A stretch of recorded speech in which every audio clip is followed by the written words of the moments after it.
What's up, guys? This is Zach Joachim. I'm doing On the Horn from my apartment in Richmond right now. I usually go out on my balcony when I do these at home. I'm obviously not in Foggy Bottom tonight, but it's really cold and icy out there, so I'm not gonna go outside tonight. But you can see view back there. There's the Richmond skyline, and this is my dog Harvey. If everyone wants to say hey to him. I thought he'd join me for On the Horn tonight. Actually, he's not really giving me much of an option. And is forcibly joining me for On the Horn tonight after VCU beat George Washington 80-72. Harvey, excuse me, bud. I gotta look at the stats, okay? I gotta look at the stats. Okay. VCU 80, George Washington 72 tonight. Rams to 20-5. 10-2 in A10 play. Have virtually assured themselves of a double bye in the A10 tournament. There's some separation there, gaining really between VCU and George Mason and the rest of the pack right now. I think it's St. Louis, then maybe another team at 7-5. Then there's a big pack right there at 5-6 or 6-5. But it was a nervy one for VCU tonight, right? Rams end up winning 80-72, but they had 16 turnovers and had to fight back past a really slow start. George Washington came to play tonight, man. I was really impressed with their intensity, especially Rafael Castro and Trey Autry, who we'll get to in a second, and how G-Dub built that lead. But we should start with Jack Clark, who was enormous for VCU tonight, right? 18 points, 6 of 9 from the field, 4 of 7 from 3. So that's obviously been a conversation surrounding Jack for much of the season. Look, I'm not saying Jack should just start chucking up a bunch of threes, but he's clearly got the ability to knock them down when he takes the right ones in the flow of the offense. And when he was struggling from 3 earlier in the season, I think his shot selection was bad, right? A lot of them were not clean looks. And now in these past few games when he started to knock them down, the shot selection is much better. Made some huge ones tonight. Also had 9 rebounds, 4 assists, a steal, 2 blocks to lead the Rams to victory tonight in Foggy Bottom at George Washington. Let's look at how this game turned around. Well, I'll throw in the other individual stats too. Zeb Jackson, 15 points, 3 of 3 from beyond the arc. Zeb continues to shoot it really well from outside. He has consistently over the course of the season. 6 of 7 at the free throw line. Again, as was the case in Dayton, he was clutch late in the game at the line. I love it when he's so quick off the dribble, and I love it when he puts the ball on the deck and attacks and commits to absorbing contact and getting the line, because he's shooting 80+% at the line this year. I think he leads VCU in percentage at the free throw line, and he had 13 against Dayton. That was 1 off the program record for made free throws in a game. So when he uses that quickness and the up fakes, which after you knock down a couple threes on the outside, defenders will start biting on those up fakes, right? And the George Washington defenders did tonight. Zeb also had 4 rebounds, 3 assists, 2 steals, and like I said, 15 points, which is second past Clark. Joe Bamisiel, in his return to George Washington, the program that he started his college career in, had 14 points, 5 of 13 from the field, 2 of 7 from 3, 5 rebounds, 2 steals.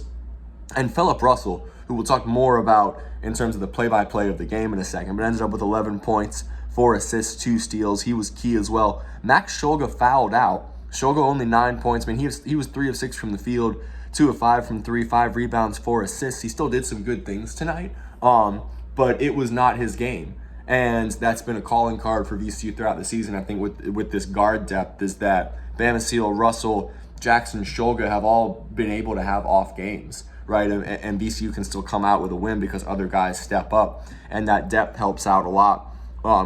Shulga, Christian Furman, and Luke Bamboye all fouled out of this game. The fouls racked up on VCU, as they have in a lot of games this year, because this team defends aggressively, right, and really crashes the glass, and I think that's just that they're okay with that. The broadcast on Peacock talked about that a few times tonight, that VCU has struggled with foul trouble at points in the season. They ended up with 23, but they've just kind of said, that's how we play. We're going to take, the turnovers that we can create, the offensive rebounds we can create, the second chance opportunities for the fouls, and it's working out right now. Let's get into the play-by-play a little bit here, because George Washington came out hot in this game, right? And it was nervy early on for the Rams. By the way, the VCU support traveled wonderfully. Ryan Odom talked about that in the post-game interview with Robbie Robinson and Rodney Ashby, and I quoted him in the story. They were very appreciative of the traveling support, and you could hear it on the broadcast. The VCU chants at the end of the game were drowning out any home support. It really sounded like it was back and forth between the two fan bases in a road game. Obviously not a long trip. I didn't make it because I don't have a car right now. I got into an accident a few weeks ago leaving Philadelphia after the St. Joseph's game, and my car ended up being totaled, which sucks. Everyone was okay. It wasn't a terrible accident, but I like crunched a little bit of the radiator, and they decided that the damage was too bad, and so I don't have a vehicle right now, and that's why I didn't travel up to George Washington for this game. But I watched on Peacock like many of you, and let's get into the play-by-play a little bit here, right? Because George Washington came out hot, led by as much as 11, right after a drum Gould drive and finger roll. It was 21-10. And then VCU's resurgence started. Jack had a baseline cut off of a Max Shulga feed, then he dunked home for 21-12, and then a Shulga kick to Russell in the right corner. I tweeted right before this sequence that VCU needs a Philip Russell spark of intensity right now, because they came out of that game sluggish. Ryan Odom said that I think at halftime he wrote sleepy on the whiteboard, and he said that his guys needed to wake up, and he was really happy with how they responded to that slow start. Had a slew of sloppy turnovers, right, that helped George Washington build that lead, put VCU in a hole, but Russell hits a catch-and-shoot three in the right corner, and he's fouled, hits the free throw for a 4-point play, and all of a sudden it's 21-16 with 10:24 to go in the first half, and VCU is back in this game. And they continued to chip away throughout the first half, right? A Shulga three at the top of the key off a Phil assist, cuts it to 26-24. And VCU eventually led, let me get to that here, late in the first half. Yeah, off of a Russell catch and shoot three at the top of the key. It's 35-34 Rams. That was their first lead of the night with 1:35 to go in the first half. And then Autry went to the line, hit a couple of free throws to put G-Dub up 36-35, headed into the locker room. But at that point, VCU had kind of wrestled the momentum of the game back after, again, G-Dub started with a lot of intensity. And then it's nip and tuck in the early stages of the first half. And let's look at where VCU really takes control here. Clark corner three to make it 46 up at about 15:54, right? And then Jackson puts the ball on the deck, attacks the cup, hits a couple of free throws. It's 48-46 with 14:32 to play, and G-Dub never tied or led again, right? They were in it until the end. VCU kind of kept them at arm's length, and again, the fouls really mounted up and helped George Washington stay in this game. But VCU started to lengthen that lead out. Clark catch and shoot three on the right wing off of Brandon Jennings' assist with 10:23 to play, made it 58-51, and that lead got up to, where is it, 10 points, right, so 12 points actually at 67-55 off of a ridiculous Max Shulga drive. That was my favorite moment of the night. How about that move? I think he drove from the right wing, little shimmy shake, a spin in the lane, ball fake to get his defender to back off and give him some space, and then hit a fadeaway J. That made it 67-55 with about 6 minutes to play. But man, G-Dub fought back. Credit to Rafael Castro and Trey Autry, because they were outstanding tonight. Autry hit a three on the right wing for 67-60. And G-Dub ends up getting this down to, where is it, 72-68. After Buchanan hits a free throw with 2:05 to play. And G-Dub, man, they missed some key free throws, right? Ended up 19 of 27 at the free throw line, and a lot of those misses came late in key moments. I remember Hutchinson specifically missed two. Yeah, I'm looking at it right now with 1:32 to play. But they get it down to 4. Zeb hits a couple free throws for 74-68. And then what was really the dagger was a Luke Bamboye handoff to Joe Bamacil cutting baseline, and he slammed home for 76-68 with under a minute to go. And then VCU closed it out to win 80-72 in what was a nervy game. What did Autry? Autry ended up with a game high 23 points, 5 of 11 from 3. And Castro, 20 points, 8 of 12 from the floor. Only 5 rebounds for him. And he's the A-10's leading rebounder at 9.3 per game. Had 85 offensive rebounds on the season. So he started the game crashing the glass really well, but man, VCU recovered from that and was able to keep him off the boards the rest of the way. I think it's impressive for them to hold him to 5 rebounds at the end of the day. Buchanan ended up with 9, so it's really, and that's the next leading scorer, so it was really just Autry and Castro that gave VCU trouble tonight. Rams ended up with 16 turnovers. They'll certainly want to clean that up. What did G-Dub convert that into? I think 15 points off turnovers, but I'm looking at the stats now. They're a good rebounding team. VCU 35-25 rebounding advantage. That was huge. Like I said, VCU turned the ball over 16 times, but they overcame that most notably with three-point shooting, right? Rams 14 of 28 from three. That's 50%. Zeb Jackson made 3 of them. Jack Clark made 4 of them. Russell, Shulga, Bamasil all with 2 apiece. And Michael Bell hit a 3. I really think there was a lot of talk about him working on the form on that outside shot. And he's kind of had a disappointing year relative to the expectations of him breaking out.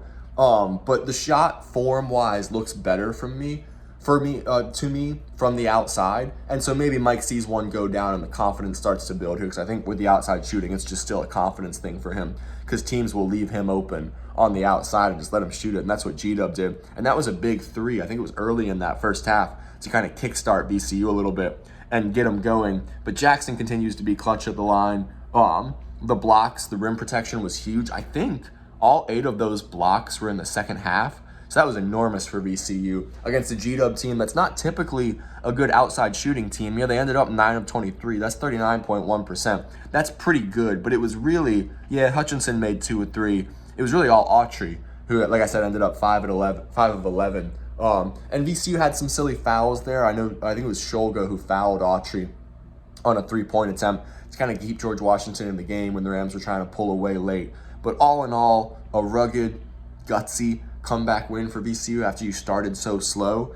And look, man, I know a lot of people have talked throughout the season about this team taking too many threes, and specifically Jack not taking the right ones. Obviously, the shot selection wasn't great early in the year. He is a capable shooter when he's taking the right ones in the flow of the offense, and he's proved that over these last few games. He's up to 26.1% on the season, which is pretty impressive given how slow he started shooting from outside. So a huge game from him. I think I said the full stat line already, but it's worthy of repeating. 9 rebounds, 4 assists, 2 blocks, a steal, team high 35 minutes to go along with the team high 18 points. He was enormous in a game that Max Shulga didn't have his best. And Joe Bamasil ended up 5 of 13 from the floor. Like, he had 14 points, but he didn't light it up scoring-wise like he's capable of. So a huge win for VCU. This felt like a trap game to me, right after the emotional highs of the Dayton win on Friday. And then you've got a week off ahead of hosting UMass next Wednesday, which I'm sure they were looking forward to. So this is huge for them to get past this game, get to 20 wins, very much on the bubble right now. I think Joe Lunardi's latest projection had them in the next 4 out. And so they are right about as squarely on the bubble as you can get right now. If they win their last 6 games, and the back half of the schedule in conference play is easier than the front half was, right? You've got tough games against Mason and Dayton, but they're both at home. You have to go to Richmond and you have to go to Duquesne. So VCU only gets on a plane one more time. The A-10 tournament's in D.C. Outside of a potential NCAA tournament berth, and that's for the Duquesne game. So VCU's been outstanding at the Siegel Center this year. I believe they're, what are they now, 12-0, I think, at home, and have beaten every opponent by at least 12 points at the Siegel Center. So Mason and Dayton are going to be really tough opponents. God, how did the Patriots win that game at St. Louis in overtime the other night? That was crazy. Tony Skins got them playing outstanding ball. So as long as VCU can take care of business next Wednesday at home against UMass, it will set up an enormous matchup with Mason on February 22nd at the Siegel Center. That game's already sold out. I'm really looking forward to what's going to be an awesome atmosphere, and I've wanted to see Mason all this year. I've only watched a few of their games on TV, and VCU only plays them once. They don't go to Eagle Bank this year. If the Rams can take care of business and win 6 in a row down the stretch here, with 4 of those being home games and then the 2 road games against very beatable opponents, one of which in Richmond, VCU's already beaten by 41 points this year, then I think the Rams should be on the right side of the at-large bubble so long as you don't slip in that first round at the A-10 tournament. Rams have virtually assured themselves of a double bye and are in a really good position after a key win at George Washington tonight that took some grit for them to leave Foggy Bottom victorious. I always think of the SpongeBob episode where he gets on the bus and he gets lost in Rock Bottom. Whenever VCU goes to Foggy Bottom, that's a random aside. But anyway, I'm Zach Joachim. This is On the Horn. Thank you all so much for tuning in. Rams to 20-5, 10-2 A-10, nipping at George Mason's heels. I got the full game story online right now, and I'll have takeaways in the morning with the press conference from Ryan Odom and Jack Clark tonight. So thank you all so much for following along the coverage. I'll see you soon.